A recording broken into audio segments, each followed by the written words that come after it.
Il est l'heure de vous informer, mesdames et messieurs. Bienvenue dans votre session d'information de la mi-journée à la une de l'actualité. Situation sécuritaire dans la partie est de la RDC. Thérèse Kayikwamba, ministre des Affaires étrangères de la RDC, et Olivier Ndoungireye, son homologue rwandais, ont rencontré le président angolais Joao Lourenço pour relancer le processus de paix de Luanda. Cette réunion s'inscrit dans le cadre du processus de Luanda, un mécanisme diplomatique privilégié par la RDC pour parvenir à une paix durable dans la région. Suivez ces commentaires de Bijou Lumuna.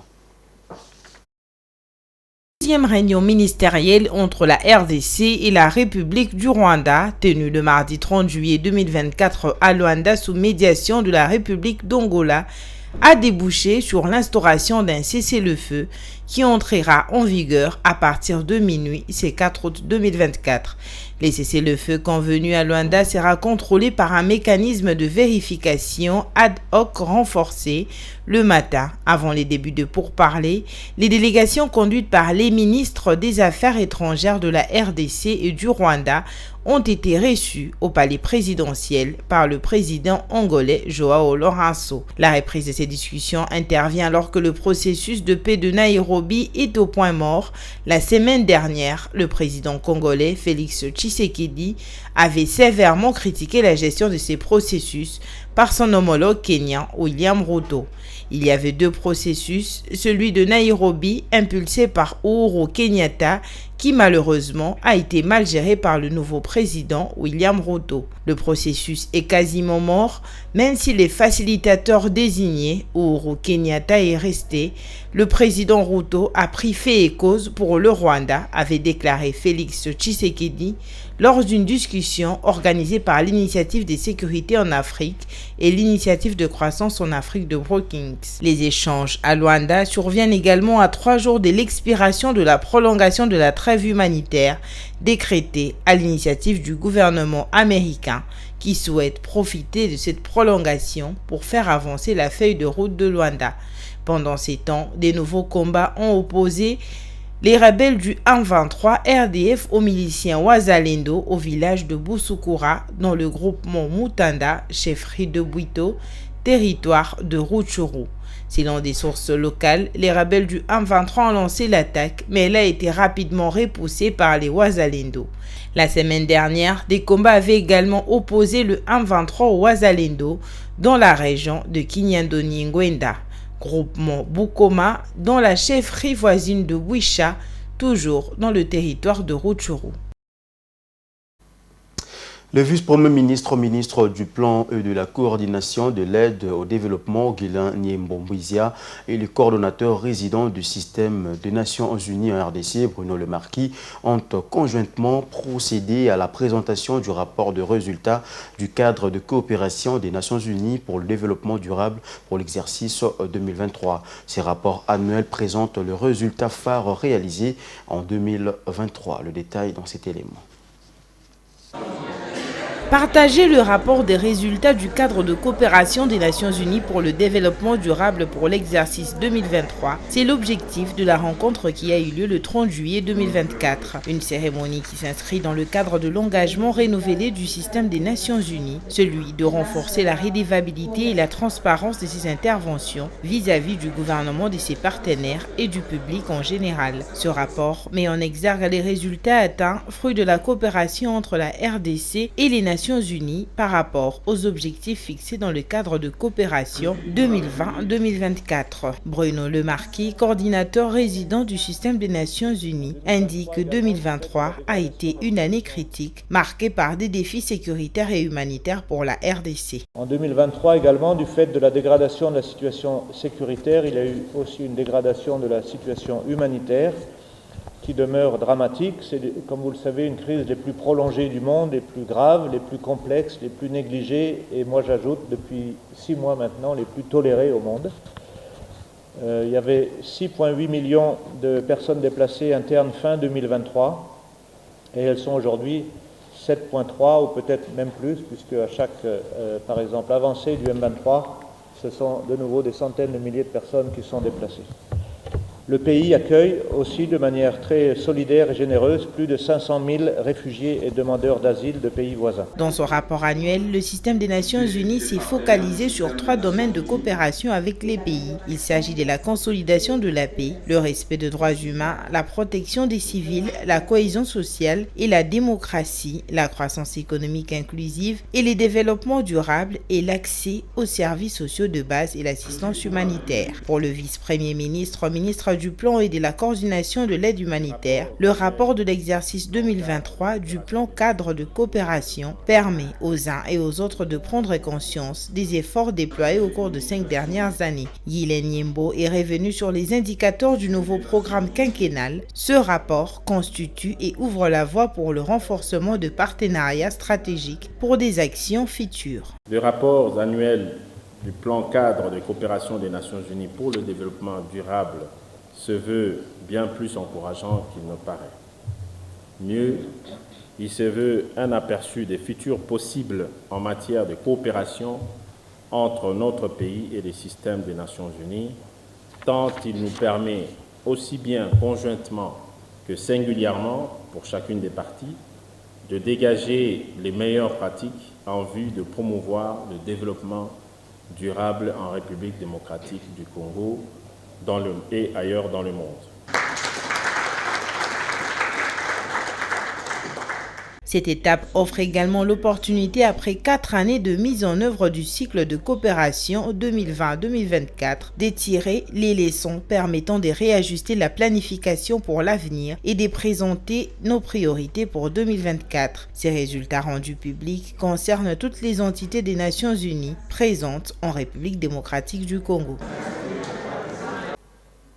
De son côté, le vice-premier ministre, ministre des Transports, Voies de communication et désenclavement a réuni le mardi 30 juillet 2024 les différentes parties impliquées dans la mise en œuvre du mémorandum d'entente conclu depuis 2015 entre la RDC et les groupes néerlandais Damen Shipyard, spécialisés dans la construction navale et l'ingénierie, opérant dans 120 pays du monde. Jean-Pierre Bemba, qui tient à la mise en œuvre de ces mémorandums, a écouté toutes les parties afin d'élaborer des plans sérieux. Regardez.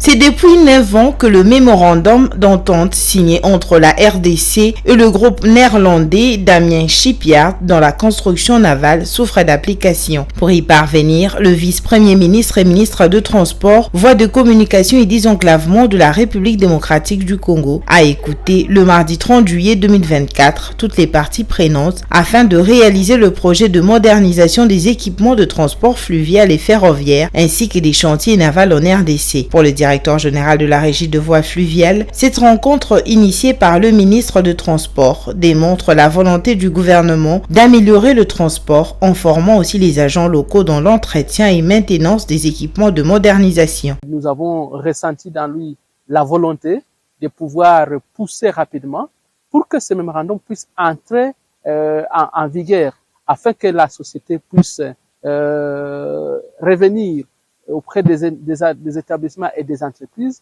pour qu'on fasse un plan sérieux et effectif afin que y ait une certaine modernisation par rapport non seulement aux unités flottantes, donc si je parle des bateaux, mais également aux voies ferrées, mais ensuite aux bateaux baliseurs et aussi aux chantiers navals, parce que les grands problèmes que l'Excellence a pu relever dans notre pays, c'est que oui, il y a acquisition de matériel, parfois qui coûte très très cher à la République, mais 1, 2 ans, 3 ans après, le matériel tombe en panne. La vision de la firme Damen Shipyard est de moderniser la construction navale. Elle a déjà fait ses preuves dans 120 pays. My vision is that I see very good possibility. Dans sa vision, il voit une très grande opportunité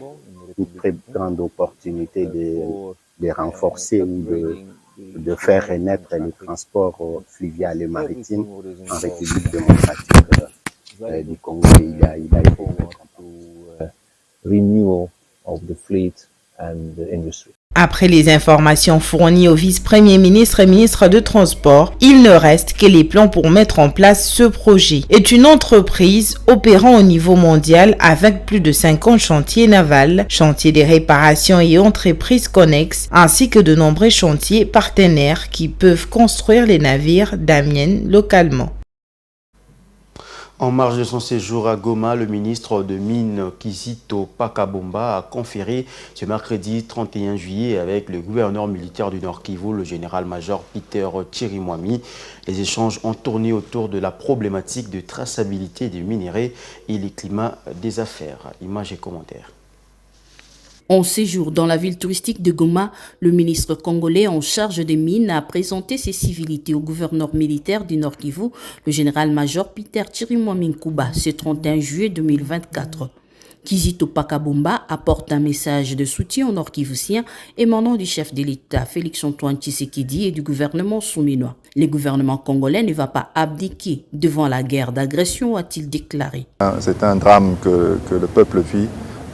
Ici au Nord Kivu, solidarité de l'ensemble du gouvernement, je dirais de Madame la Première ministre, ainsi que la volonté claire et bien exprimée du chef de l'État, commandant des forces armées, de soutenir et de mettre un terme le plus rapidement possible à cette activité et cette invasion qui nous est imposée par les voisins, le Rwanda, au travers de son supplétif, le M23.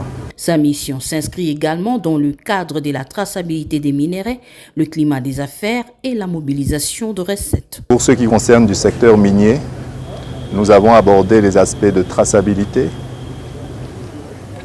parce que la guerre nous imposée a comme source principalement le pillage des ressources naturelles de la RDC.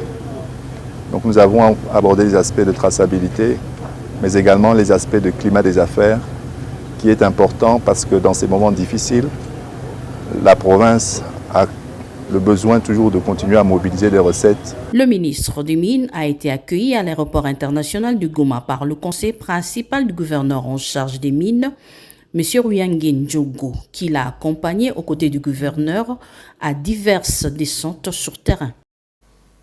Et pour terminer, un feu fou a été visible sur la station de service Service Station au Kivu, SSK ex-SPACO, à l'entrée de l'ISDR et non loin de l'hôpital général de référence de Bukavu dans le quartier Nkafu. Nous sommes là dans la commune de Kadutu au sud Kivu. L'incendie s'est déclenché probablement après une utilisation d'une cigarette ou un téléphone par un conducteur d'un véhicule venu charger du carburant pour le compte d'une société minière. Suivez cet élément. Un incendie s'est déclaré le mardi 30 juillet dans une station de service près de l'hôpital général de Bukavu dans la commune de Kadutu. Le bilan provisoire est de 3 personnes grièvement blessées, 2 maisons, 2 véhicules et 2 motos calcinées. Des témoins rencontrés sur le lieu du drame racontent que le feu est parti d'un camion qui chargeait de bidons d'essence à l'intérieur de la station. Le feu s'est étendu rapidement sur 2 maisons des commerces situées en face de l'autre côté de la route. La flamme, accompagnée d'une fumée intense, a interrompu la circulation sur la route nationale numéro 2. Un conducteur de taxi-moto qui a tenté de traverser en bravant la flamme a été grièvement brûlé. Il a été admis à l'hôpital général de Bukavu avec 2 autres victimes collatérales. Aussitôt informé, les gouverneurs du Sud Kivu, Jean-Jacques Sadiki Peroussi, étaient descendus sur le terrain pour s'enquérir de la situation. La proximité entre la station et l'hôpital général des références de Bukavu a sémé la panique. Plusieurs malades se sont évadés, dont la plupart figurant dans la catégorie des malades guéris, mais qui sont restés maintenus à l'hôpital faute d'argent pour honorer leurs factures médicales. Le service de sécurité interne de l'hôpital déclare qu'il s'est retrouvé face à une foule qui a eu du mal à maîtriser. La situation est redevenue normale grâce au camion anti-incendie de la commune de Kadutu qui a effectué 2 tours successifs avant de maîtriser l'incendie.